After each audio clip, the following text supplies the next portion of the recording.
आज हम लोग टॉपिक डिस्कस करेंगे डाइजेस्टिव सिस्टम। ठीक है, डाइजेस्टिव सिस्टम जो कि पाचन तंत्र इसका हिंदी होता है, ये बहुत ही इंपॉर्टेंट रोल रखता है क्योंकि हम जब भोजन वगैरह का यूज करते हैं तो कैसे कैसे हमारे बॉडी में डाइजेशन होता है, आइए इस प्रक्रिया को देखते हैं।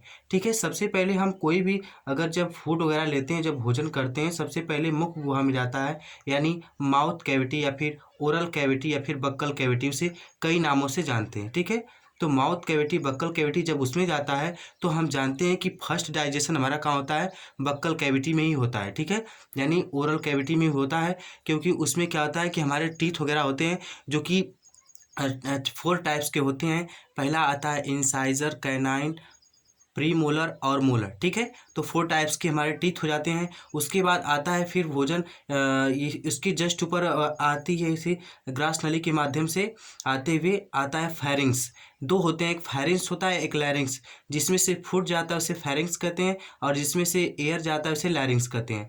और फेरिंग्स को एपिग्लोटिक्स जो कि रिस्पॉन्सिबल होता है, उसको मतलब उस पर ढक्कनुमा संरचना होती है, और जबकि लैरिंग्स पे एपिग्लोटिक्स पाया जाता है। ठीक है, तो ये दोनों अपना जब फूड वगैरह जाते हैं तो एपिग्लोटिक्स उसको, और रिस्पायरेशन के लिए ग्लोटिक्स। ठीक है, तो अब इससे होते हुए आते हैं, इसके जस्ट ऊपर पैंक्रियाटिक सिलेवरी ग्लैंड होती है, जो कि हम जानते हैं कि हमारा जो डाइजेशन होता है, अगर अच्छे से जिसमें वो अगर सलाइवा रहेगा यानी लार रहेगी, तभी से हमारा डाइजेशन अच्छे से हो सकता है। ठीक है, तो उसमें वो हो जाता है डाइजेशन।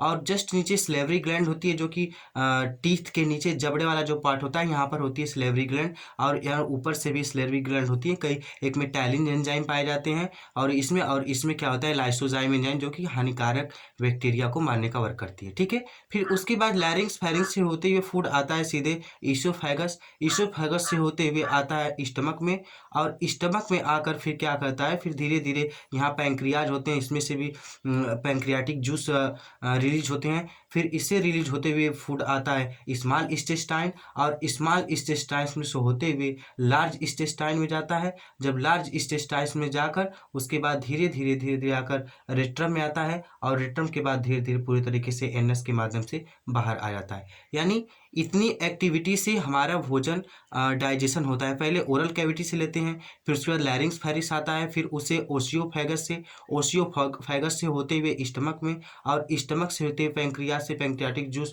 वगैरह यूज होते हैं, और उसके इसी जगह डाइजेशन, फर्स्ट डाइजेशन की बात करें तो माउथ कैविटी में होता है, और इससे होते हुए धीरे धीरे स्मॉल इंटेस्टाइन, और स्मॉल इंटेस्टाइन में होते हुए लार्ज इंटेस्टाइन, और लार्ज इंटेस्टाइन से होते हुए रेक्टम के माध्यम से, एनस के माध्यम से बाहर आते हैं। यानी फर्स्ट डाइजेशन की बात करें तो ओरल कैविटी या फिर बक्कल कैविटी में ही होता है, क्योंकि हम पहले बड़े पार्टिकल से छोटे पार्टिकल में तोड़ते हैं उस फूड को, क्योंकि माउथ कैविटी में। ठीक है, समझ में आया तो प्लीज़ लाइक करें, कमेंट करें, सब्सक्राइब करें, और एक दूसरे को शेयर करें।